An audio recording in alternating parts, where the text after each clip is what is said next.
And I get to say welcome once again to everybody showing up for our conversations that are centered around a year-long program that wrapped up at the end of last year called Activating and Facilitating Feel. There's another one scheduled to start up in April this year, in just about a month, first week in April. And this year-long program it was born out of participants of shorter programs asking for more time because the work and the tools and just the camaraderie, the rhythm of everything, it is so supportive to have space in between what we're working on. So activating and facilitating feel has kind of become a little bit of a beautiful institution. Libby is one of the amazing people who participated last year. I can't wait to see how she will introduce herself to us. And I say that in part because many of the people that I have worked with across for many years the connection has all been horses and animals, working with directly with people and their horses, working through animal communication, through equine assisted therapies, things like that. And I know Libby has horses in her life, but I also know she has a entire life that happened before horses showed up in her world. So this is where, Libby, I'm going to hand it over to you. How would you like us to know you? Thank you so much for being here and for playing today. You're welcome, Kerri. Thank you for the introduction. And hello, everybody. Yes, I'm Libby. And I live in Nova Scotia in Canada. And my husband and I own 8 acres of land on the Atlantic coast. And we share that with 2 horses and abundant wildlife. Interestingly enough, my latest acquisition, a little fire horse by the name of Lego, is participating with us today. He's standing at attention as he is just totally amazing. Anyway, he's standing at attention out there wanting to join in. So that's kind of fun. That's fantastic. So I grew up in England, in the southeast, which is a very, very beautiful part of the world. And I always enjoyed being outside as a young person. And I think my love of horses and ponies stemmed from that love of being outside in the fresh air.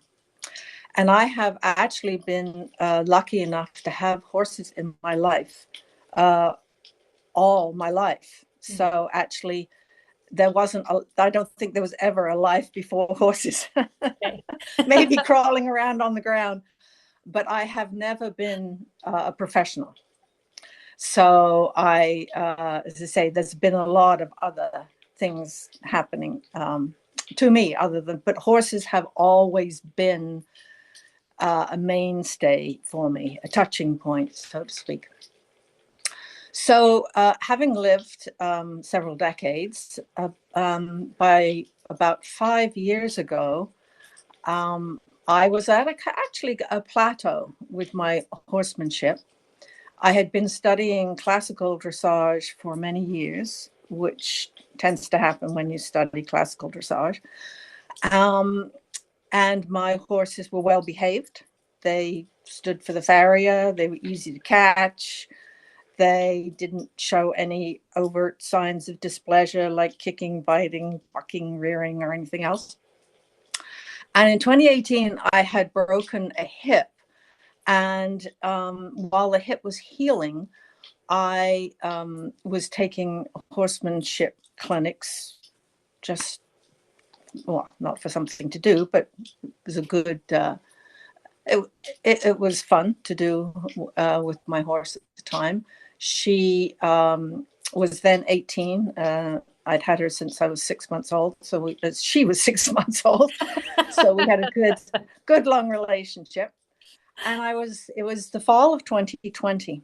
And we were at a clinic, and for about 30 seconds to a minute, I found myself in the most amazing place of harmony and ease and togetherness with my horse. And I thought, wow, I can't wait. I had started riding again by that time. I thought, I can't wait to take this into the saddle and be, a dressage rider with this phenomenal new experience. Well, it didn't actually turn out quite like that. It was a bit of a disaster. What basically happened, now that I can look back on it with humor, it's amazing to reconstruct what actually happened during that time. But in that moment of togetherness and ease and harmony, I gave up the need for control and micromanaging. And she basically looked at me and said, "What? Like, for 20 years, you've been telling me that you're in charge. Now you're telling me you're not in charge? I don't know what's going on." I get very anxious when I don't know what's going on. I'm going back to the barn. So she was very polite until the day that she wasn't polite. It wasn't that she wasn't polite. It's just that so much anxiety had built up in her that she did one of Warwickshire's 13th rabbit routines, shied badly. Sorry, go So ahead. can I just ask to clarify? So what I hear you saying is you had on the ground when you were at a clinic, you had that moment of clarity that you didn't have the words for yet to say, I Right, didn't need control, right? That right, maybe you were actually experiencing presence in that right. minute, half a minute to minute. But then a Mm-hmm. couple of years later, when you thought this will be great, I'll just do the same thing in the saddle, then Didn't your work. horse was like, wait, who are you? And Yes, decided she needed to take care of herself in that moment. exactly. Okay, please Yes, continue. absolutely. So at that point in time, I said, okay, I need help. I can't, obviously, I'm missing a piece here somewhere. So I took, actually in 2021, 22, I took 3 different courses. They were all very good. I learned a lot about a deeper connection with your horse, but I still wasn't finding that, whatever it was I had found at the clinic. And then I was listening to a podcast one day, and Kerri was being interviewed. And I heard her talk about having a relationship with a horse where there is absence of conflict.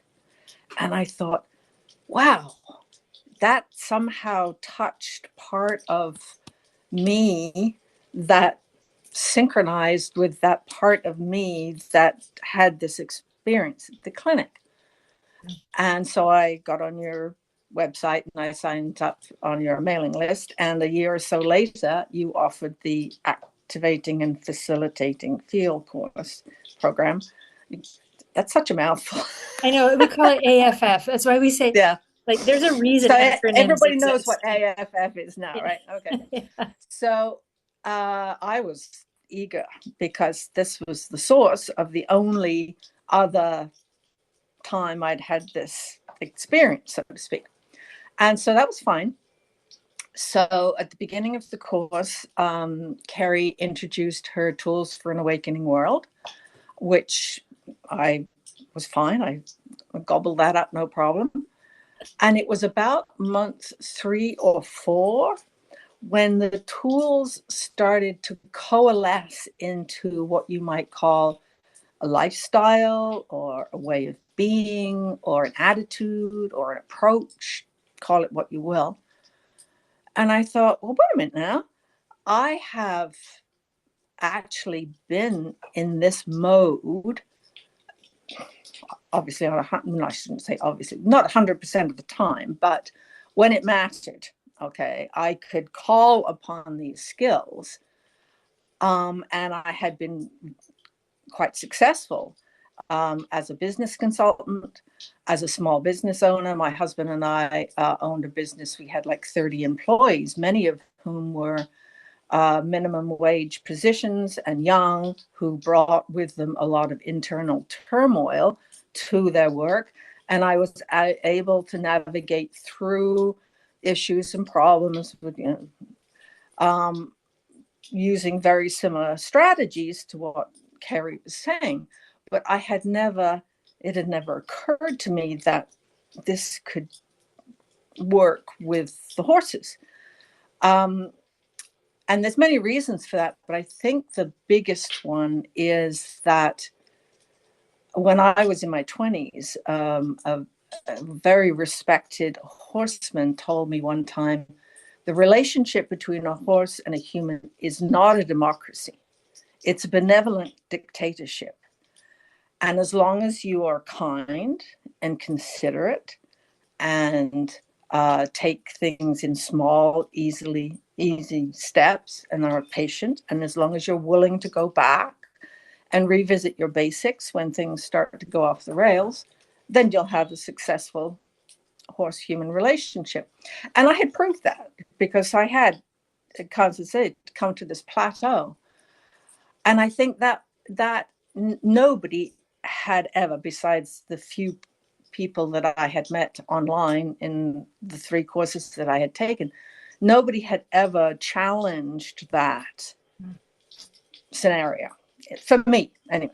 They probably did somewhere in the world, but I hadn't picked up on it. And so getting back to this absence of conflict, it took a while, and I actually had to think about it. What is it about the absence of conflict that allows this process to happen? And it's not conflict like check your weapons at the door kind of conflict. This is a conflict in here. And you can wake up in the middle of the night with no external influences whatsoever and be in terrible conflict. I know, I've been there. I'm sure many of you have.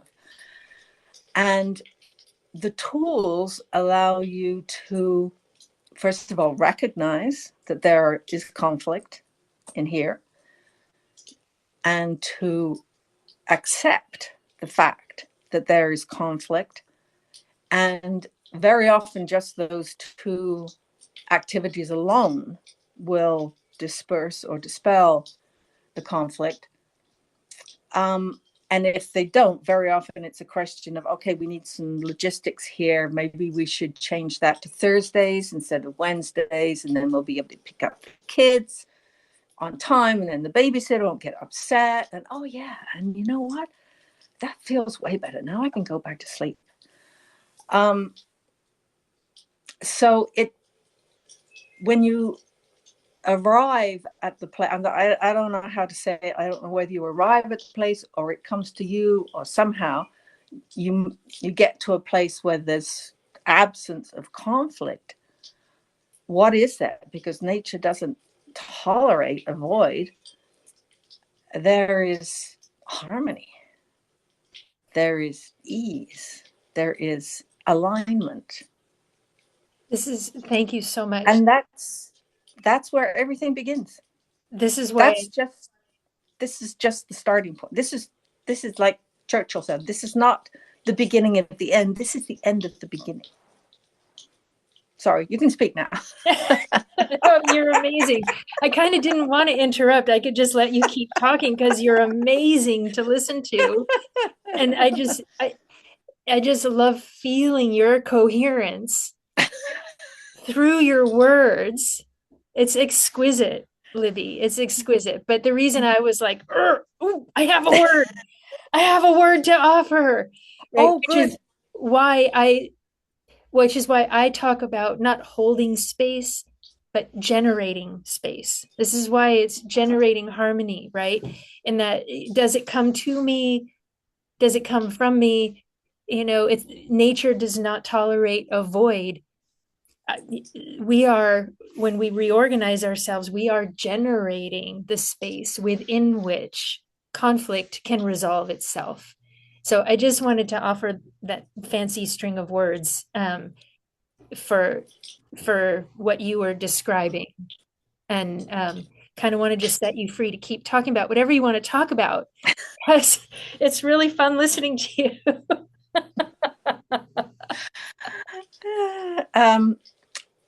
One more thing about AFF.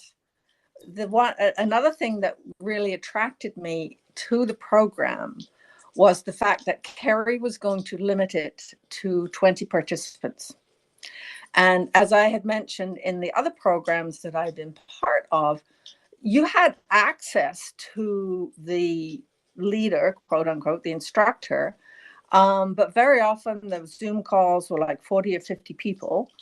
And yes, you got to ask questions and you got your questions answered, but there was no room for discussion. And we have had, well, 3 times a month for 12 months, like 36 times 2 hours. That's a lot of time for discussion. And we have had a lot of discussion.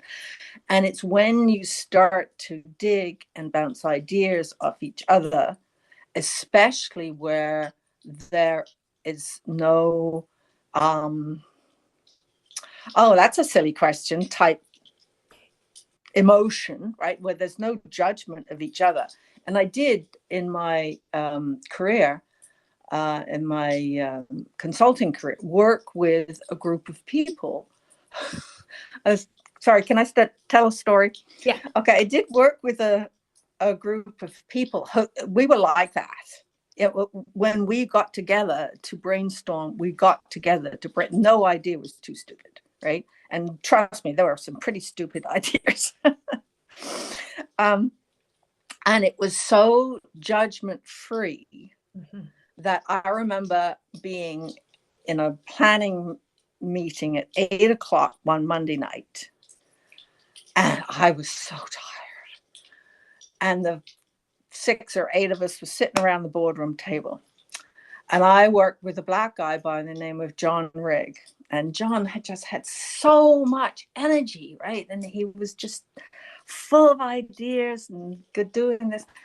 And he was going on about, we could do this and we could do that and we could do something else. And I looked at him and I said, what do you mean we, John?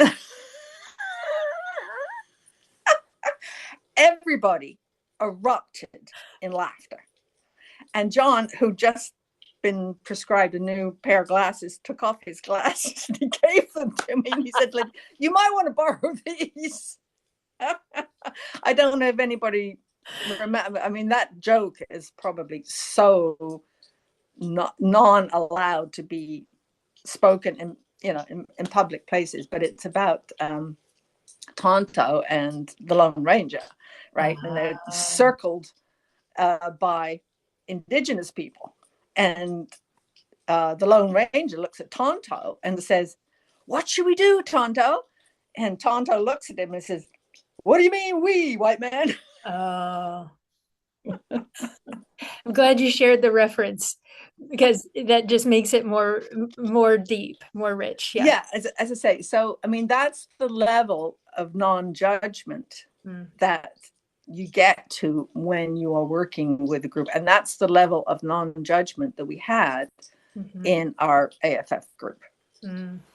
And that's at the level of non-judgment that is necessary if you're exploring areas that have never been explored before. Of course, there's no such thing as a silly question because people haven't been here before. I think that's the compassionate truth of it. So many people talk about, I don't want to be judged. I'm afraid of being judged. And the truth is, we're going to be judged, right? And as we can develop, even that's why we play even just 10 seconds at a time, you learn and develop and cultivate this capacity to generate a space that is absent of judgment, absent of conflict, through my own experience, right? And in that space, we can actually discover a greater sense of who we actually are. And we can see beyond the blinders of whatever we were afraid of, or whatever we were carrying that might not even be ours to carry. But like you're saying, so many of us don't necessarily have an example to follow. Like, how do you generate a feeling, a spaciousness, a presence, if you're not sure you know what that feels like? And that's a question that comes up so often. You know, if I don't know what unconditional love feels like, how am I supposed to offer it? Right? If I don't know what the absence of judgment feels like, how am I supposed to offer it? Right? And so this is one of the gifts that horses gave me, um, since forever. And because I asked them directly, like, how do you guys do it? How do you keep giving to people when they hit you and they hurt you and they don't see you and they are dictators, right? Benevolent or otherwise. Like, and you keep giving. Like it's just the way. Teach me that. Like, I want to learn what that is, how to be that. And it was over many years that the awareness of that feeling distilled into the words, the absence of judgment, or it did get modified a little bit for the human thinker into the absence of conflict, right? In a way, it's the same thing. It's Oh yeah. in another way of saying it is to just acknowledge what is, to not need anything to be different than it is, so I can show up to what is, right? So there's lots of different words to put around it, but in I learned very much like the way that we do the circles and the circles of sharing. I learned, and I mention this all the time, from an organization called Service Space that I'm still engaged with and have volunteered with for 6 years now.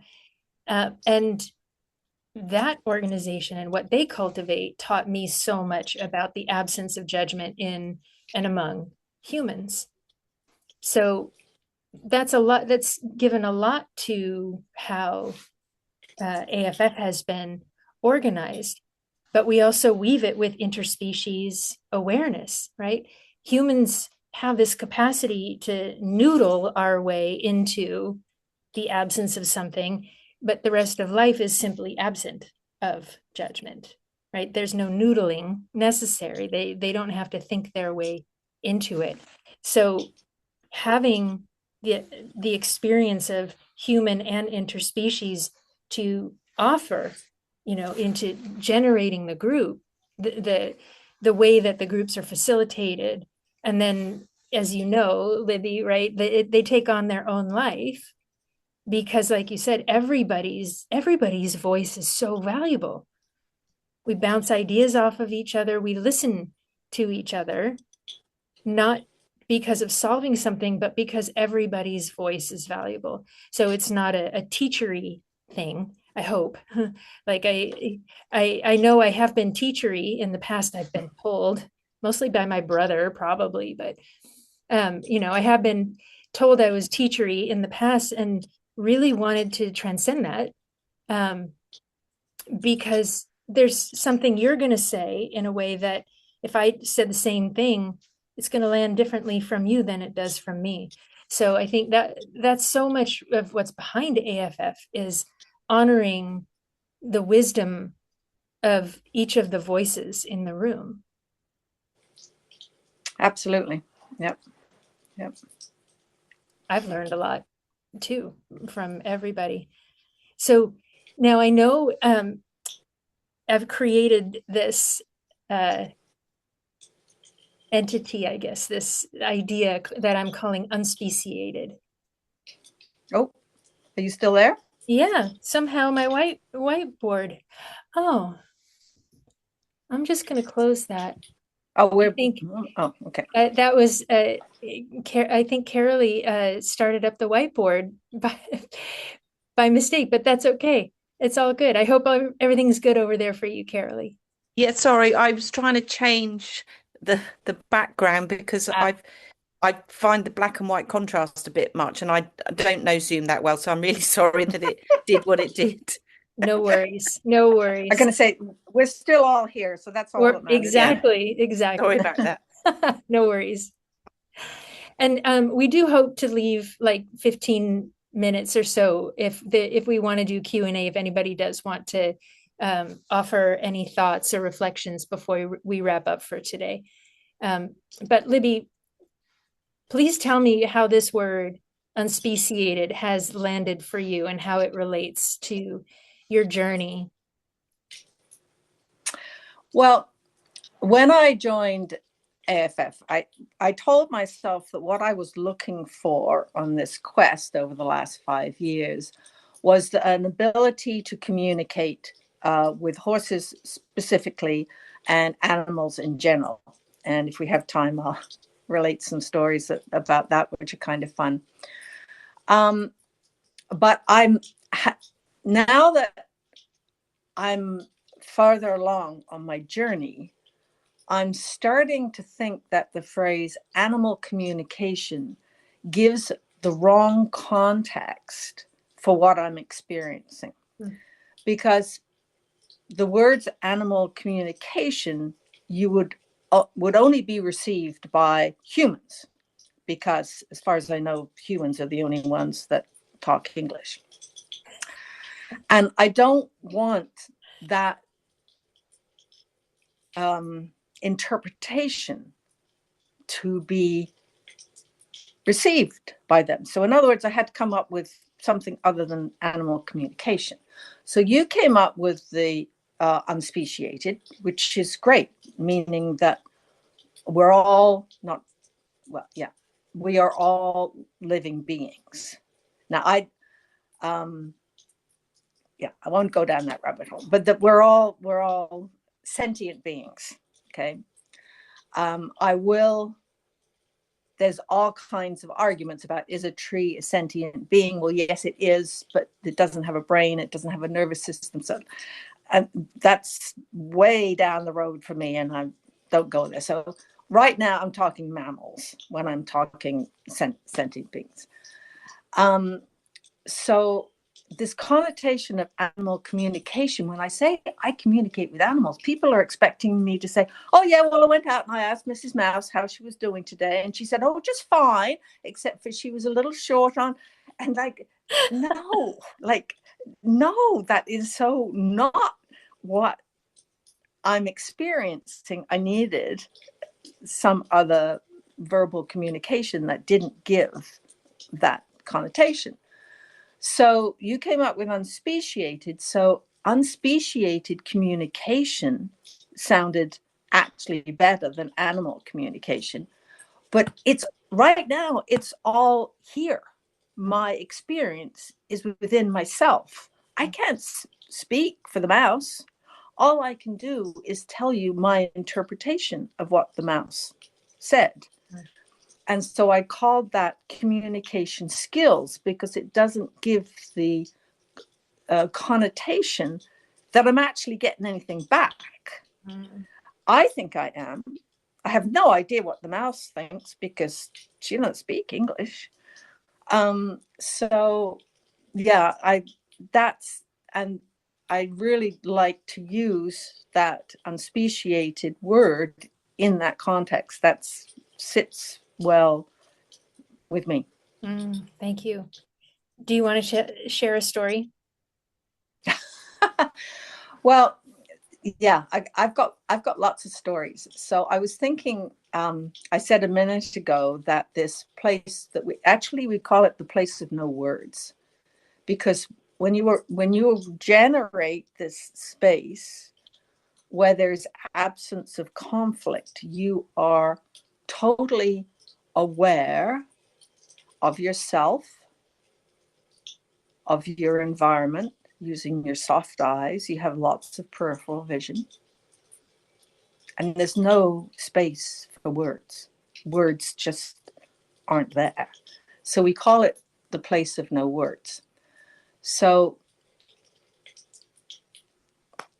I have 3 words, 3 messages in my communication skills: awareness, attention, and intention. So, for instance, I think it was last summer or sometime, I don't remember. I opened the basement door to go outside to see the horses, and 30 feet from the basement door, there was a deer. And it was just looking at me as if to say, "Did you comb your hair today?" I mean, literally. And I looked at it back and I said, "I think so. Did you comb yours?" There's, oh, so number one word, or what, I gotta have to come up with another word for words. Work on that, would you, Kerri? On it. Number one, communication is a recognition that there is a recognition. Okay, I'm recognizing the deer, recognizing me. I recognize the horses, recognizing me. One of the biggest things that has changed in my mare, who was so anxious because I had shown up differently, is that now every time I come into her awareness, she's like, "Did you comb your hair today?"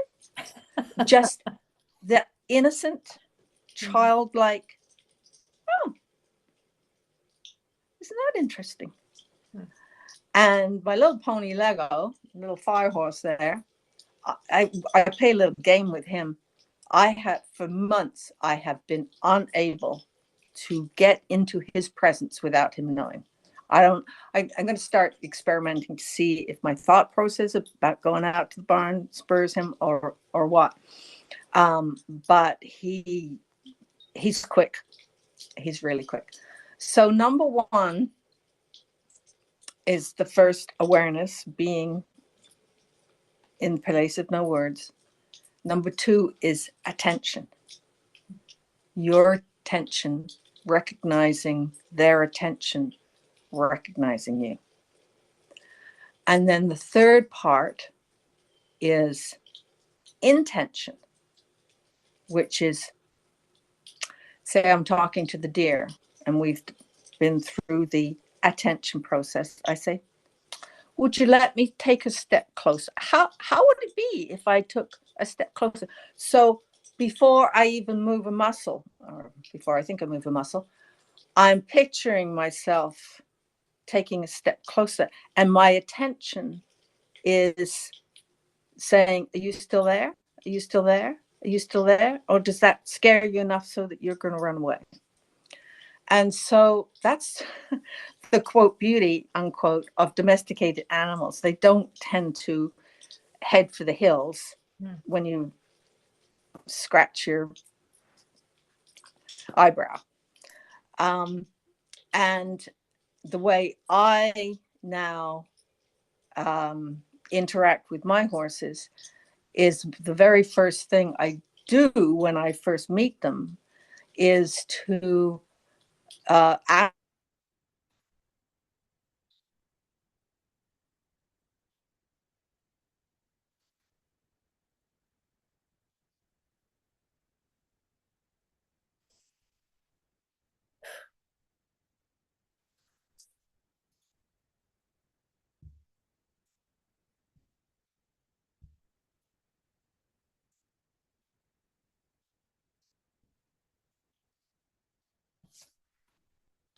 Something's back. Oh, We're back. I'm back. She's back. You're back. Hopefully you guys didn't go anywhere. Sorry about that. No, we didn't. I continued talking. I saw you were Good. frozen. They saw you were frozen. I just finished what I was You keep going. Go ahead. So that is my foray so far into unspeciated communication skills, which for a person who loves to be outside in nature is like the biggest birthday present you could possibly imagine, and something that I look forward to doing every day of my life for the rest of my life. It's a huge, huge gift. Thank you so much. I love your capacity to describe the experience, Libby, because as you know, putting it takes a lot of words to describe the place of no words, right? And when you're talking about attention and intention, what does it feel like? How do you know? How do you know? Because I get asked this all the time. How do you know that you know? Like with the deer, you characterized it as did you do something with your hair today? Mm. Right? But as humans, we can relate to that phrase as something kind, interested, relational, friendly, welcoming. Okay. But we don't usually use that list of words that allow the sense. We characterize it as a scene, right? And I think this is part of what gets in the way of people who really want to communicate and they want to recognize their communication is humanity, by and large, does, at least in English. I don't know about other languages because I am only really trained in English, but we don't, by and large, model language that describes feelings, that describes how it felt, which is different than emotion, right? An emotion can be recognized by a feeling, but we can feel without it being driven by emotion. So, how do you know that you know, Libby, that the deer, that you recognize the deer recognizing you? I would have to go back to childhood. And we all have, if you can go back to your earliest memories and re-feel the feelings that you know that you had when you were a small child, I think for me that validates the knowing. I was lucky enough to have loving parents. And one pair of loving grandparents. On the other side, my paternal grandfather had died before I was born, so I only knew my paternal grandmother. And to me, she was icky, sticky, scratchy. And the only thing I probably could have said when I was 3, and I knew this feeling, was that I didn't like her, which is rubbish. I didn't even barely know her. She just came across as I don't want to be near you, right? And she tried so hard to not be that way, but I was 3. So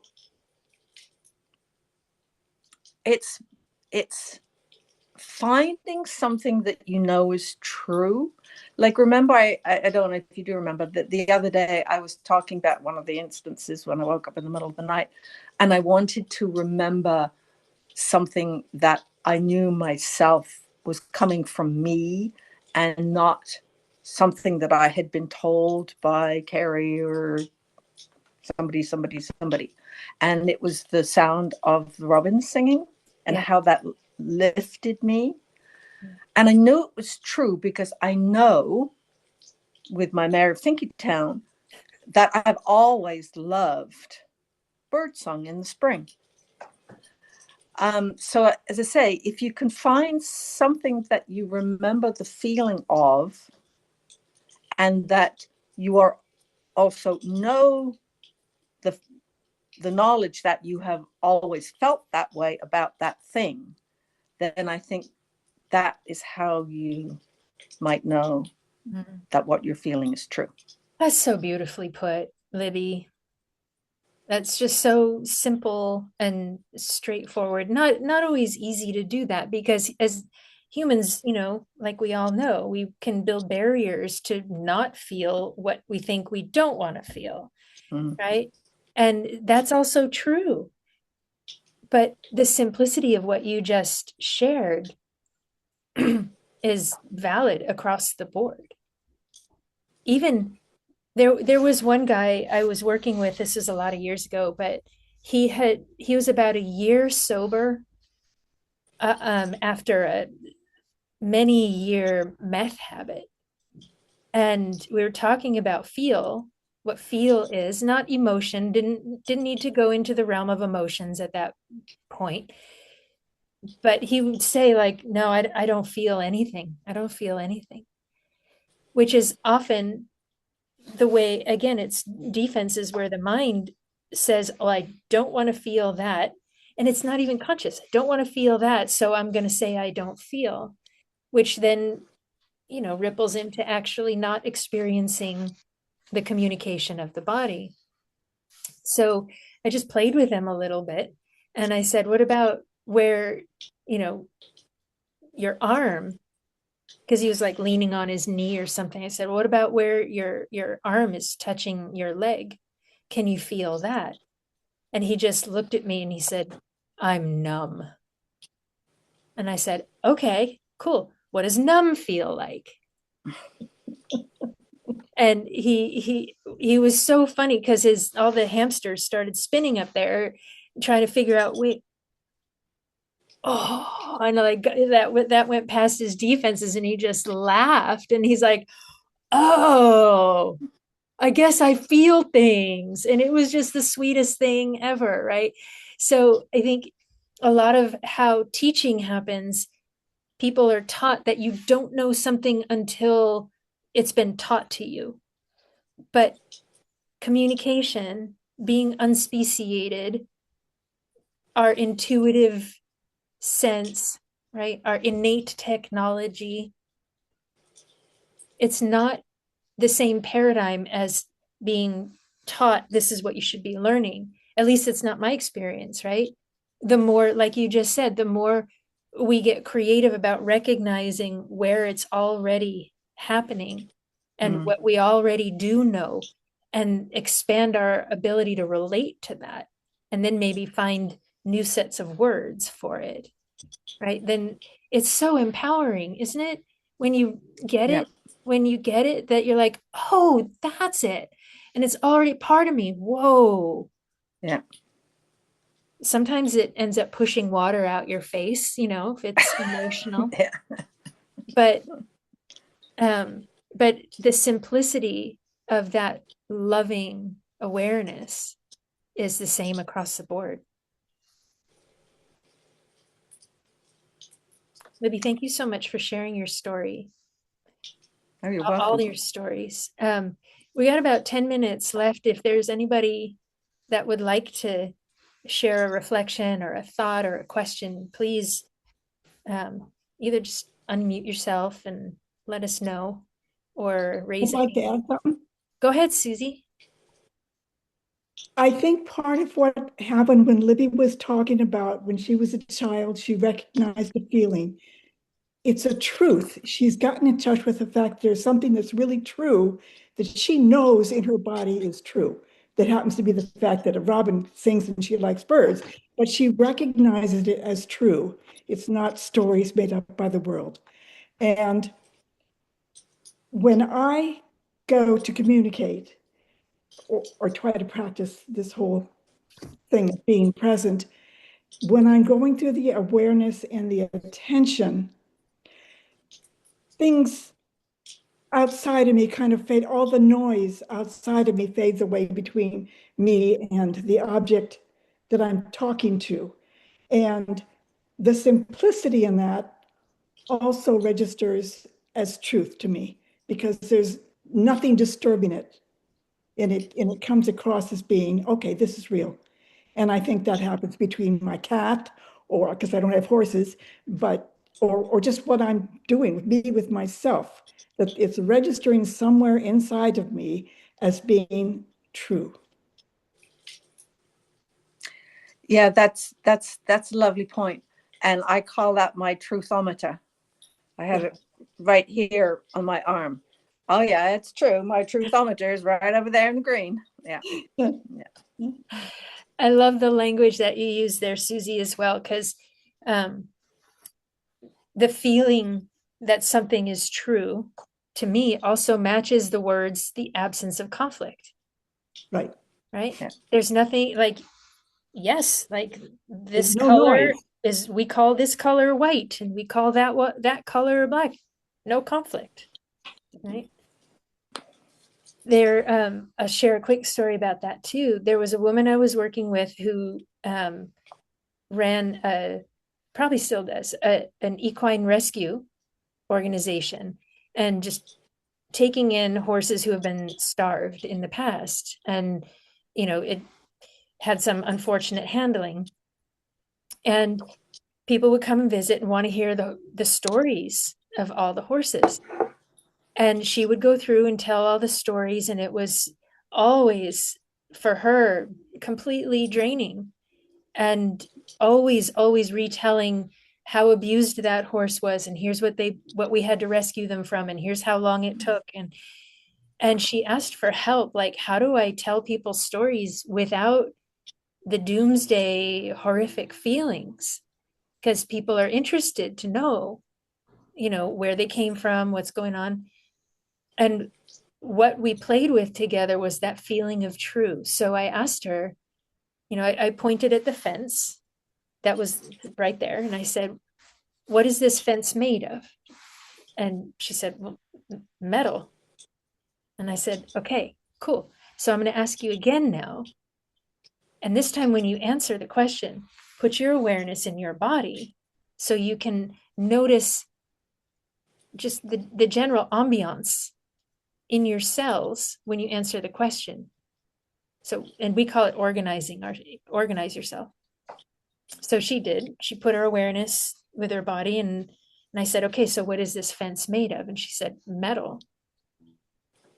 And there was no conflict and no hiccups. And it was very, very simple. And so I offered to her, the horses have a story, right? This is where they were, and this is what they went through, and now they're here. So let's practice for a moment where the priority is that feeling that's so simple. The fence is made of metal. What is this? How does this story come out of me when I begin with that feeling? Right? The horse used to live in Utah.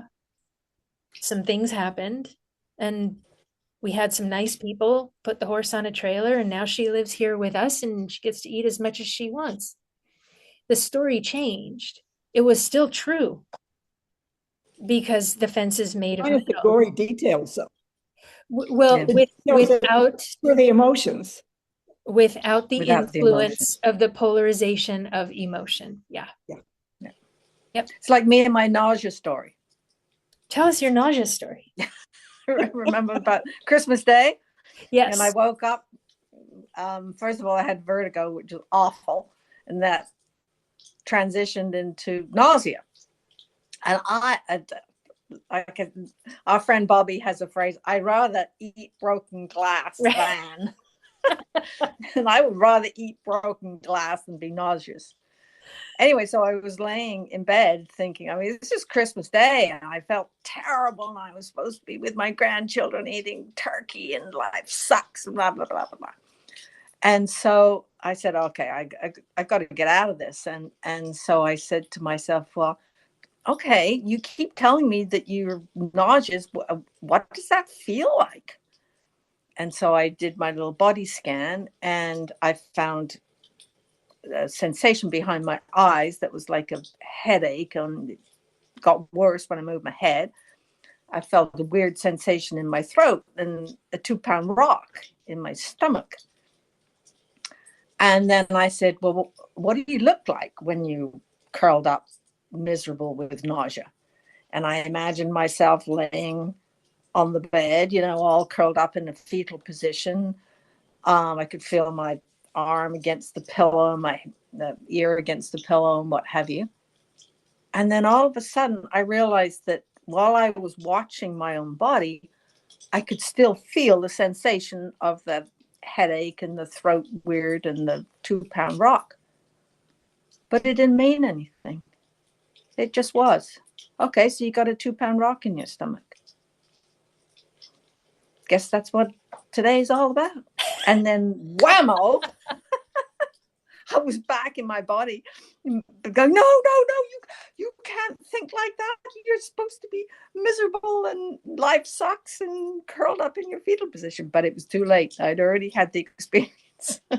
That's going back into the ego, back into the conflict, back in above the eyebrows, right? Yeah. Yeah. Yeah. It's amazing. It'll catch you every time. Yeah. We get hijacked. It's easy to get hijacked. Yeah. Back into the thinking something should be different than it is. And it is. There's something better than this, and I'm not there yet, right? Which is just how, sometimes it's a good survival skill to recognize I don't have to stay in this abusive relationship. Oh, wow, I can choose something else, right? But developing the skills like you're talking about, Libby, and it's so beautiful. It's been so beautiful watching you relax more and more and more into yourself. But developing the skills, it doesn't mean we never experience the discomfort or we're never confused. It means that we've cultivated a different friendship and we have the capacity to generate a space where conflict resolves itself. And that to me seems like a pretty pragmatic skill, even though some people call it, super woo-woo spiritual stuff. Like, what isn't spiritual?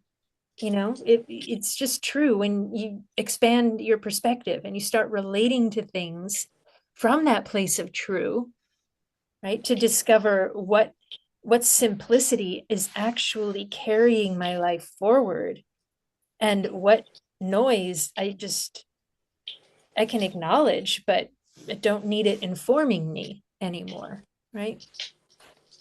And like you have mentioned over and over again, I know you've mentioned it to Annie, once you get there in the absence of conflict, the way forward is like plain. Like you pick up this foot and you move it forward and you put it down again. And then you pick up the other foot and you put it down again. And it becomes very obvious your way forward, because forward fixes everything. Your way forward is clear to you, even if it's only 2 steps out. Totally. Yeah. Yeah. Forward doesn't have to be a huge movement. Forward is simply, sometimes forward is as subtle as willingness, right? Susie, go ahead. What I wanted to add was what you did, Libby, was separate yourself from what your body was feeling, which gave you a different perspective. And in that case, I'm getting old and I have lots of pains, okay? And I just read something about you are not your body. Your body may be getting all of these symptoms, but if you dissociate is not the greatest word, but if you separate and see that you yourself, the observer, are not just your body, it becomes easier to get up and take the steps. Yeah, absolutely. Yeah. Yeah. This is what I love. Like when people, awaken, so to speak, when people realize there's a different way to be, and I think I'd like to explore that, right? In general, regardless of where we're starting, we're all moving kind of in the same direction. And there are so many tools that can help. The best tool to use is the one that helps today, right? Yeah. Because it doesn't matter where the tool came from, but what does matter is that courage to be aware of the freedom from conflict. Sometimes that's the scariest thing, because conflict gives us a way to just keep in control of things. Even, I'm just going to take it back, Libby, to what you brought up about the benevolent dictatorship, right? If I heard that phrase a long time ago as well, and it was itchy to me too. It doesn't tell me anything about horses, that, you know, in order to work with horses, you need to have a benevolent, this is a benevolent dictatorship. It doesn't tell me anything about horses. It tells me about the person. It tells me about what the person's available for and where their skill level is, where their listening is, what they're, you know, what they, how much of themselves they've integrated, and perhaps for what they want to accomplish, they're exactly right. Mm-hmm. Right? So there's nothing wrong with that, but it doesn't tell me anything about horses. It tells me about people. And Judith, thank you for being here. Have a great call. And so, you know, in working with people and their horses, that's always been my focus, is to help the people cultivate a relationship with themselves, a clarity and an ease with themselves, because the horses are going to meet us at whatever level of awareness we're willing to show up, right? And if I do have an agenda, okay, horses will meet us there. They may enjoy it. They may show you that they don't enjoy it so much, right? But regardless, it comes down to my relationship with myself. And the more aware, the more willing I am to be aware of what I'm bringing to the conversation, then the more clear I am about what they might receive of me. Like you said, I don't ever know exactly for sure, but I can feel in a shared consciousness, in a shared space, that unspeciated space, a sense of mutual coherence, a sense of mutual harmony. And I think if nothing else, I just want to let people know that's an option, you know, like it doesn't have to be full of conflict in order to achieve harmony. You don't need to create conflict in order to create harmony. It just takes some courage and you know, willingness to do a little bit of work to befriend the conflicted parts of myself so that they can resolve. That's, anyway, I didn't know I was going to say all of that, but true to form, I just said it. That's how that's how it goes. So thank you all for being here. We're at the hour. We could probably talk beautiful story for a long time. Libby, is there anything else you'd like to share or say in closing today for this amazing conversation? No, other than I'm retired, and anybody would like to continue having these discussions, my door is open. My iPad is open. You're amazing, Libby. Thank you so, so much. You're very welcome. Thank you. Thank you all for being here. And we'll see you all again soon, I hope. Take care, everyone.